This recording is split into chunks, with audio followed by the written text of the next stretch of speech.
Saudara, satu unit jembatan gantung yang berada di Desa Simpang Abail, Kecamatan Tepah Tengah di Kabupaten Sebalu terputus akibat banjir. Hingga kini jembatan gantung tersebut belum juga mendapatkan penanganan dari pemerintah. Padahal keberadaan jembatan gantung ini merupakan akses masyarakat menuju persawahan. Beginilah kondisi jembatan gantung yang berada di Desa Simpang Apail, Kecamatan Tepah Tengah. Jembatan gantung mengalami kerusakan akibat dilanda banjir beberapa tahun lalu. Hingga kini kondisi jembatan tersebut belum juga mendapatkan penanganan dari instansi terkait. Warga setempat bergantung terhadap adanya keberadaan jembatan gantung tersebut untuk akses menuju areal persawahan.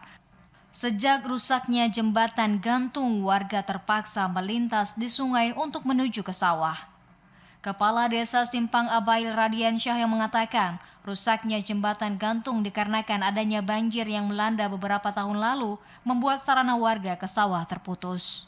Terkena musibah faktor alam banjir pada tahun yang lalu, sehingga terputusnya sarana menuju persawahan petani di dalam Desa Simpang Abail. Bisa kita lihat mereka melewati sungai tersebut untuk bisa menuju ke sawah.